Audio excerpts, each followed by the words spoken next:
Makanya kalau orang tanya, terus apa intervensi pemerintah seharusnya ke Huntara? Bangun ulang dapur umum, bangun ulang posko kesehatan. Kenapa? Situasinya darurat kesehatan. Ini persis seperti masa darurat tanggap bencana. Oke, boleh. Kayaknya Oke, sudah itu. Di Facebook saya lihat update juga soal itu.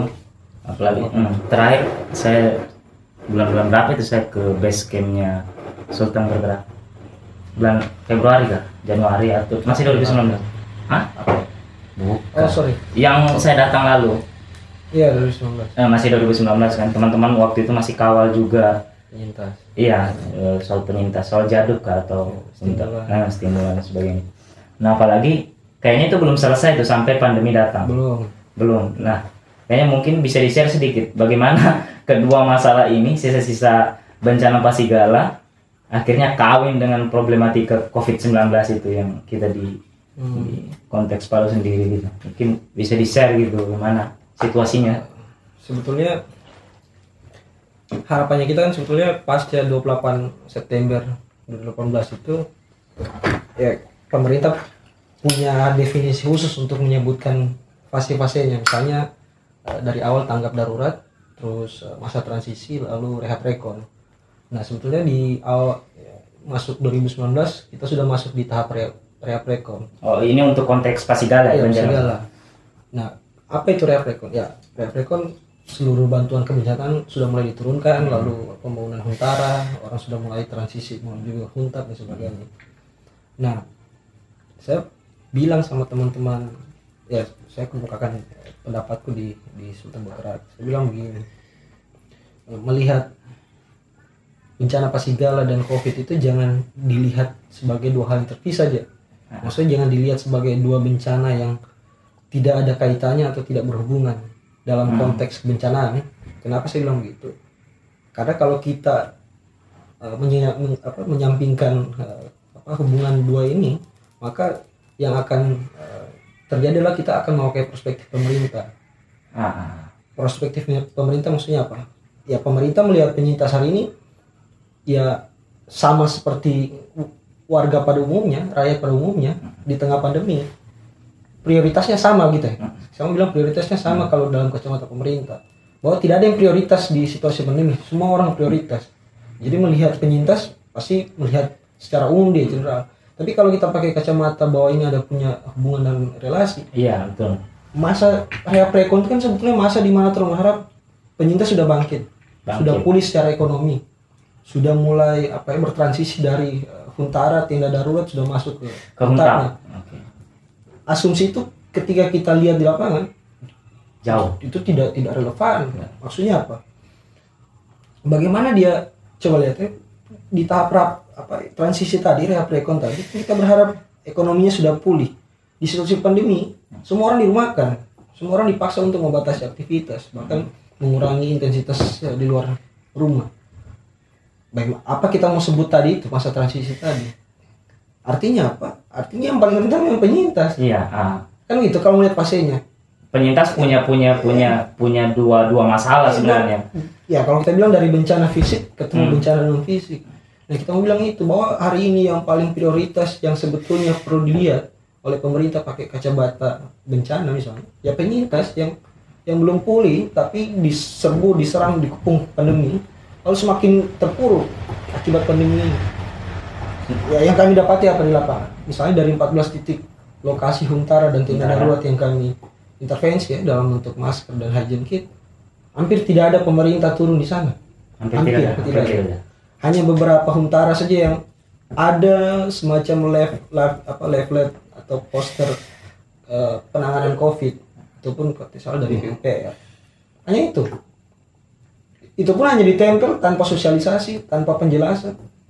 Sampai hari kami datang, penyintas bahkan sebagian tidak tahu apa itu COVID dan bahkan tidak merasa terancam dengan situasi pandemi ini. Dia tidak tahu bahwa situasi pandemi ini membahayakan.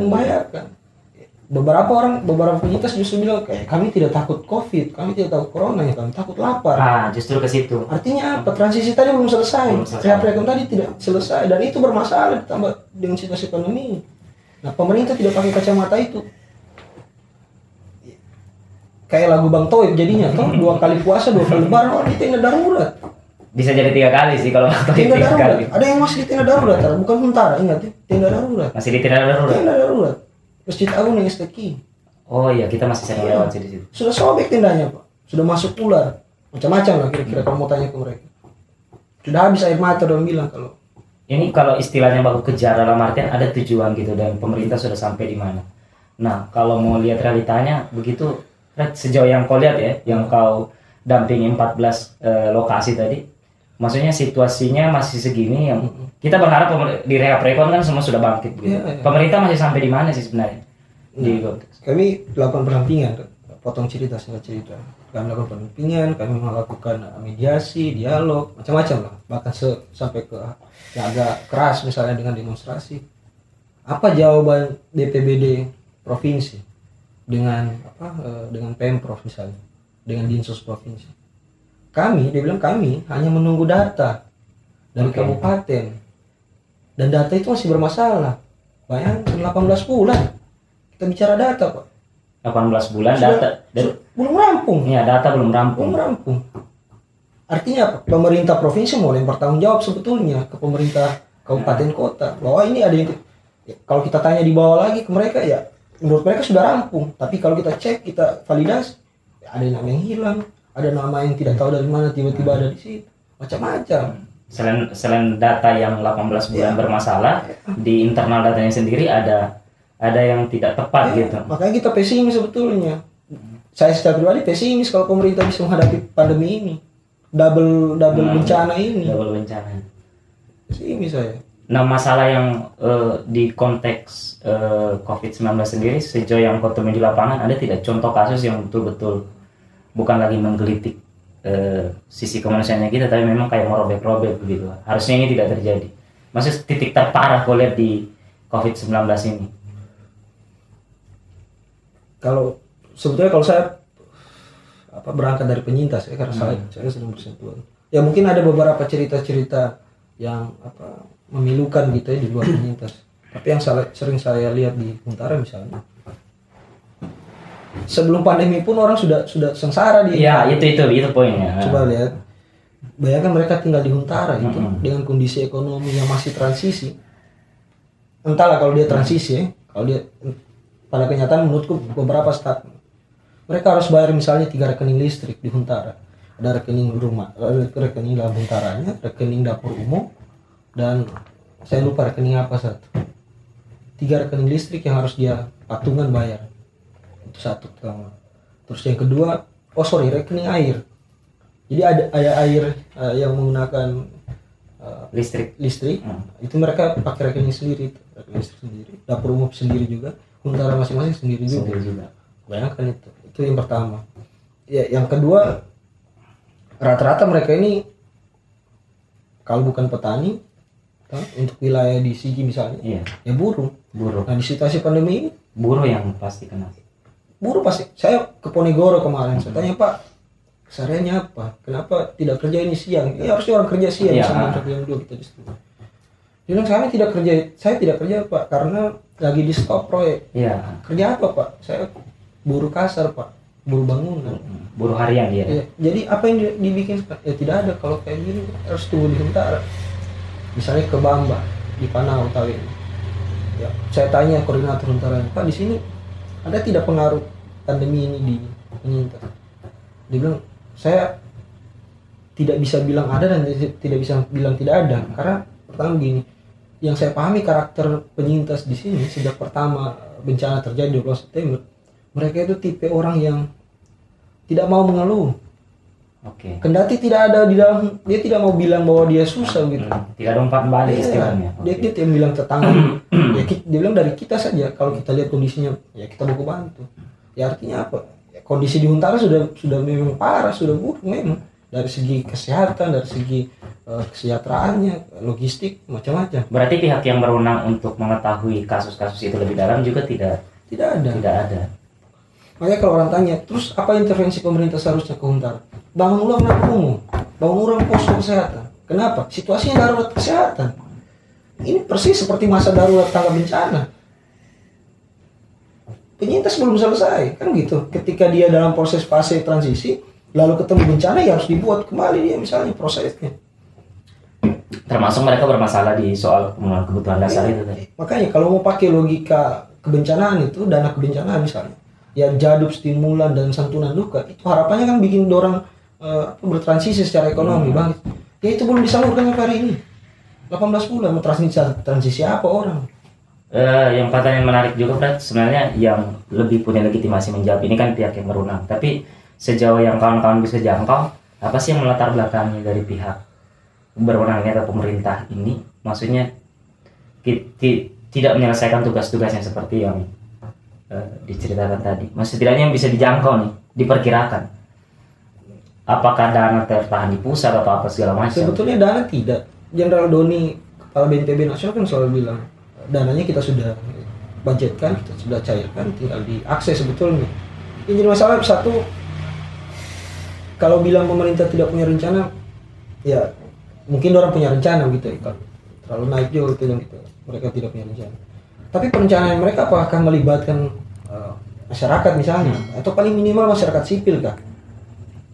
Beberapa klaster iya mungkin ya. Misalnya kalau saya melihat, saya harus kritik juga teman-teman masyarakat sipil yang konsen di kebencanaan, tapi tidak konsen di kondisi penyintas. Walaupun dalam subklaster yang dibangun oleh pemerintah misalnya dengan masyarakat sipil itu ada. Saya yang bagian livelihood, yang bagian cluster gitu.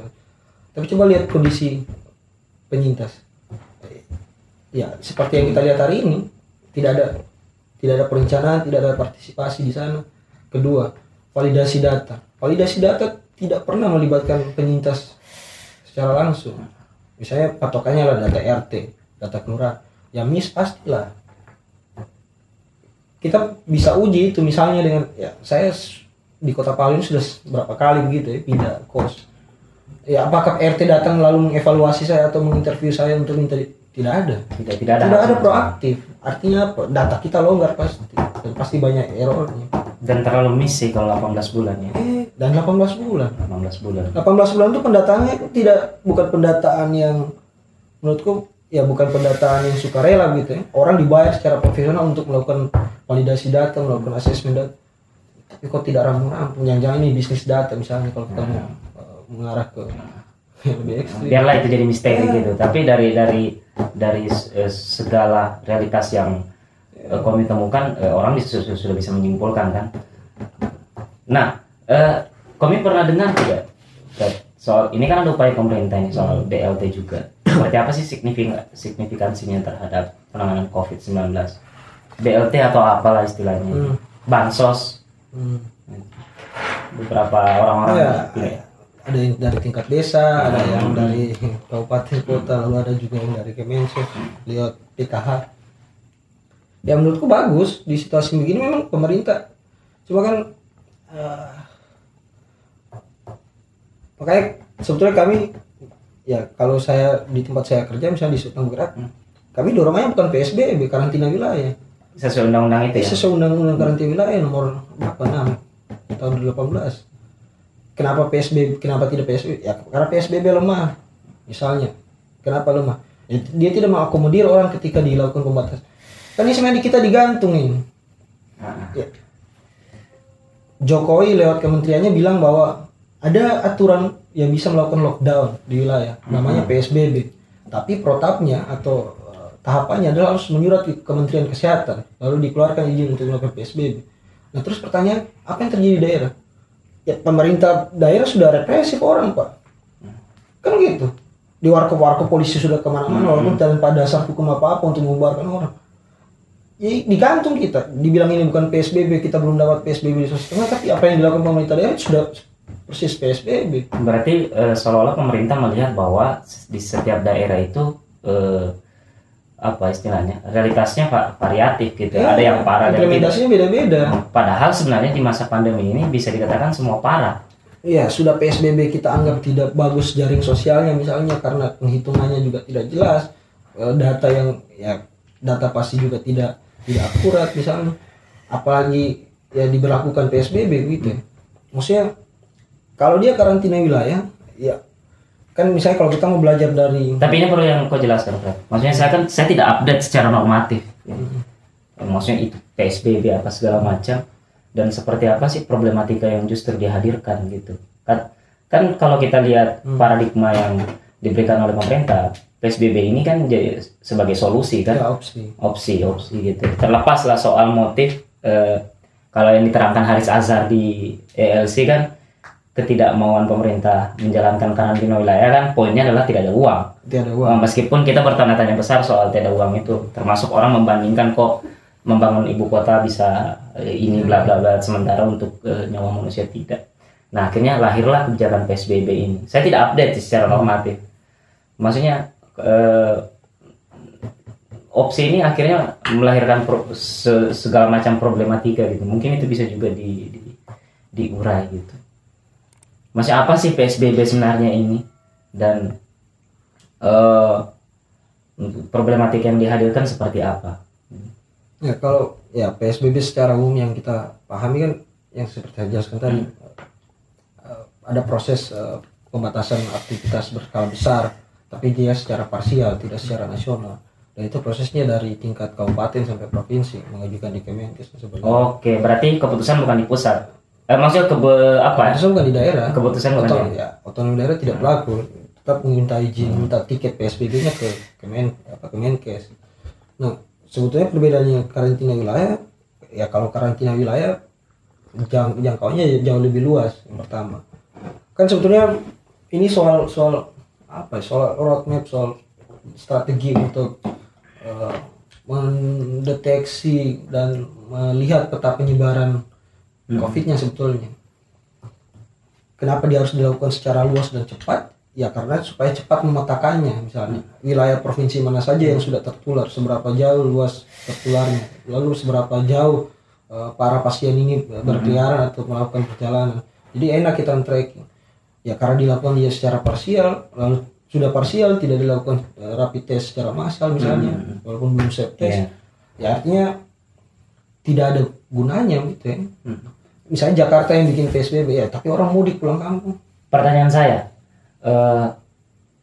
perbedaan yang paling menonjol dari PSBB dan karantina wilayah adalah tidak ada jaminan kebutuhan dasar dari negara. Di PSBB ada juga sebetulnya. Ada ya? Ada. Tapi tidak apa ya? Mungkin di sesi yang lain bisa kita lebih dalam lagi soal. Tapi poin umumnya aja lah kasih. Yang signifikan. Kalau saya melihat dalam skala dia. Oke. Skalanya dan rentan waktunya. Menurutku PSBB skalanya lebih kecil dan implementasinya pun tidak dilakukan itu tadi, rapid test secara massal. Dua-duanya sebetulnya harus dilakukan rapid test secara massal, tapi kan kita mainnya skala sebetulnya. Itu kan kayaknya di masalah kesehatan lagi kan. Masalah kesehatan. Nah, kalau kemarin kayaknya saya lihat berita itu, berita atau semacam poster yang dibagikan, kita masuk salah satu provinsi yang tren positifnya tidak naik, 0 gitu. Nah, yang saya mau tanyakan, dari segala uraian tadi, bagaimana realitas di lapangan, apa yang telah diupayakan oleh pemerintah, bagaimana sih kau melihat tren corona ini akan sampai kemana gitu? Apakah betul kalau kita lihat ada argumen dari pusat kan, status darurat sekarang kan diputuskan kayaknya sampai tanggal 29 Mei, 28 kan. Kita tidak tahu apakah perpanjang sampai Mei.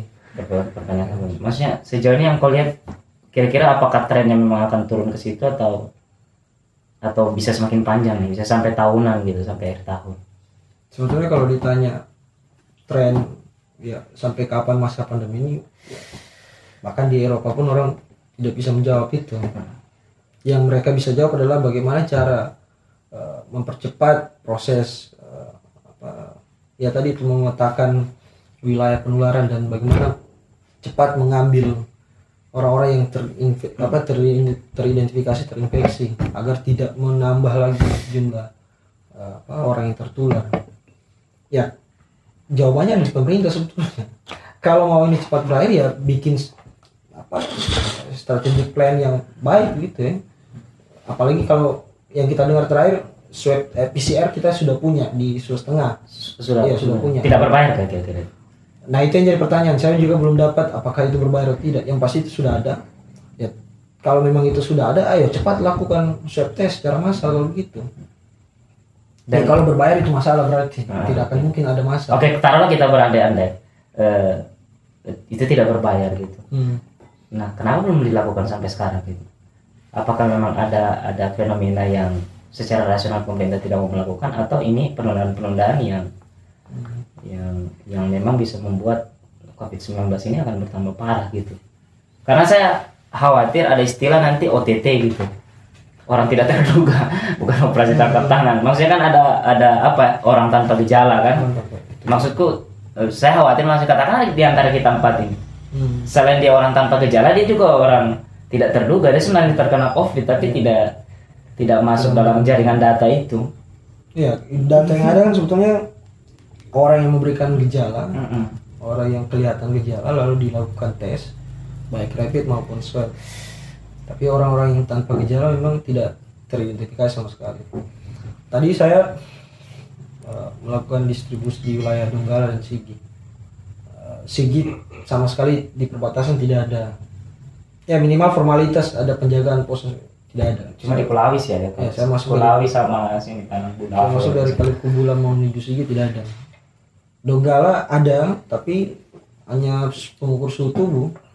Dan menurutku kayaknya untuk mobil saja deh itu. Kalau di Donggala, saya tidak tahu. Terakhir saya ke sana kan hanya untuk mobil.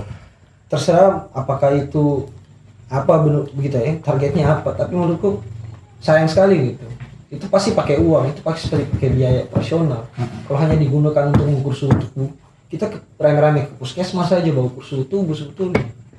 Jangan di jalan kayak begitu, sudah menghambat lalu lintas tuh. Terus tidak efisien juga menurutku. Seharusnya kira-kira kalau yang dilakukan Korea, mereka bikin satu bilik khusus, di dalamnya ada perawat, sudah disediakan toolsnya untuk alat-alatnya untuk tes ya. Langsung tes itu Pak.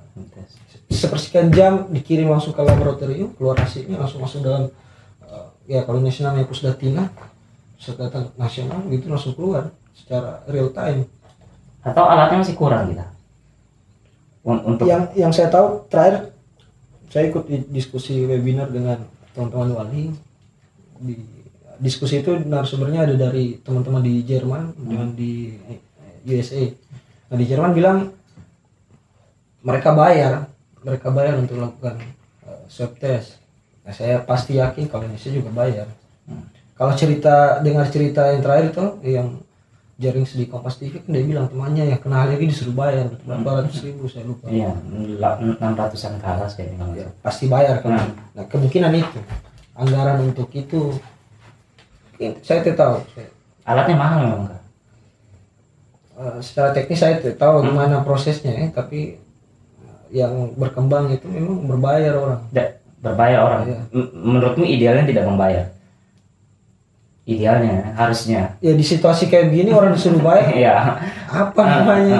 Apalagi masuk di kasus penyintas tadi. Apalagi penyintas kok suruh swab test, suruh bayar. Dia bilang lebih baik saya beli beras daripada saya pergi swab test. Kalaupun saya mati saya bukan kalaupun saya mati dengan corona saya tidak mati kelaparan. Itu yang dia bilang. Berarti masalahnya kita cukup pelik ya. Kompleks lah. Tapi kayaknya itu tidak jadi angle ya. Maksudnya saya tidak tahu, saya tidak mengupdate juga sih berita-berita. Tapi maksudnya kalau untuk konteks Sulawesi Tengah sendiri, ini masih jadi bahan sorotan tidak? Masih jadi isu yang mainstream tidak? Soal kasus penyintas yang punya double permasalahan, soal pemenuhan kebutuhan dasarnya juga mereka lemah gitu. Terlepas lagi mereka sudah penyintas, sudah buruh, kehilangan pekerjaan lagi gitu. Dan harus diatasi. Tidak jadi mainstream isu ya, tidak jadi isu yang mainstream ya. Terakhir TVRI kalau salah, dia bikin satu liputan, temanya itu sahur di bawah tentara, tenda darurat. Ya menurutku, makanya saya bilang kalau pakai kacamata pemerintah, maka prioritas prioritas penanganan hari ini ya semua orang gitu. Semua orang. Okay. Karena pakai kacamata pemerintah ini dianggap bencana baru dan secara nasional strateginya pun berbeda. Tapi kalau dia dirangkaikan dengan rentetan peristiwa bencana sebelumnya, maka orang-orang yang sudah kena bencana sebelumnya dan belum pulih itu yang harusnya jadi prioritas. Kan gitu. Kalau seingat saya ya, di 28 September itu saya ingat betul ada satu bukan pepatah, satu logika gitu kita bangun bahwa oke, kita evakuasi jenazah, oke, kita kerahkan tenaga ke sana, tapi ingat ada orang di tenda-tenda yang masih hidup yang harusnya lebih prioritas daripada bukan mau menyampingkan orang yang sudah mati, daripada orang yang sudah meninggal dunia.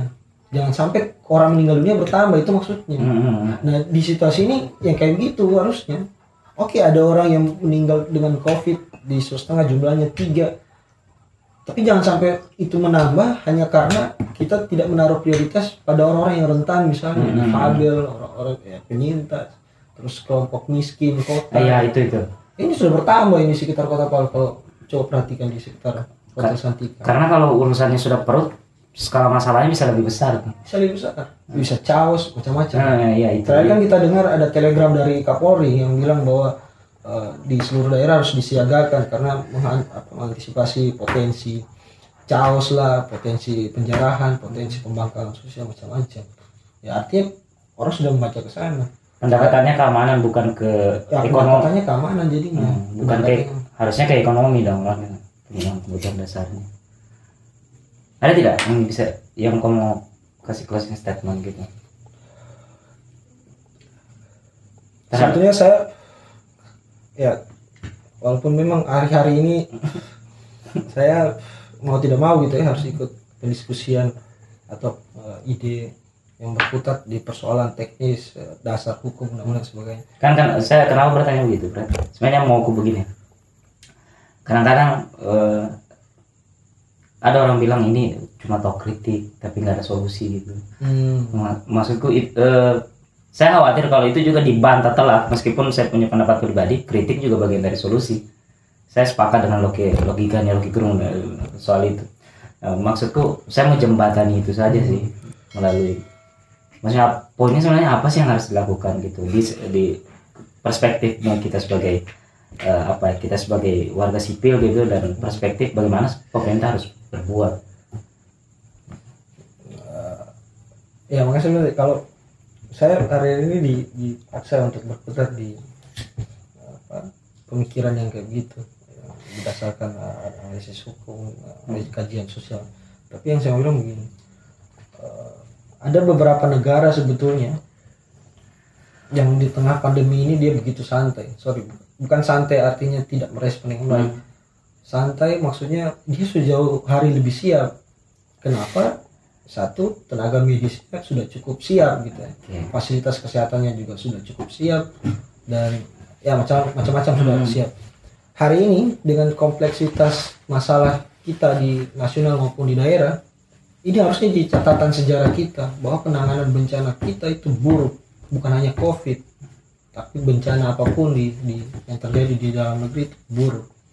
Ya ke depan ini harus dijadikan satu master plan khusus gitu ya, membaca bagaimana carut marut data, bagaimana hierarki pemerintahan yang begitu rumit, dan juga implementasi yang buruk. Itu harus jadi catatan serius dan harus dirombak. Kalau tidak, ya kita akan mengulang diskusi seperti hari ini di tahun depan atau di beberapa tahun kemudian. Ya kalau saya ditanya secara pribadi, apa yang membuat negara ini macet kayak saya mau bilang semua ini makin buruk dan semakin terpuruk ya karena orientasi pelayanan publik kita selama ini, pelayanan negara terhadap publik selama ini ya, bentuknya komersil, bukan kualitas yang dikejar tapi kuantitas dan komersil. Kita lihat kan di layar kaca misalnya bagaimana Jokowi memberikan satu sinyal bahwa dia agak dilematis gitu ya, menentukan antara krisis ekonomi atau krisis kesehatan. Ya kalau saya mungkin dikasih waktu 10 menit untuk jadi presiden, saya akan pilih prioritas kesehatan. Saya akan kerahkan seluruh armada, saya akan kerahkan seluruh kekuatan negara untuk melindungi rakyat. soal bagaimana setelahnya kita akan bangun dari ekonomi, mari kita punya banyak. Iya. Kira-kira kalau mau bicara yang ideal dan utopia kayak gitu. Sorry, utopia dalam artian Rocky bukan sesuatu yang tidak mungkin ya. Iya.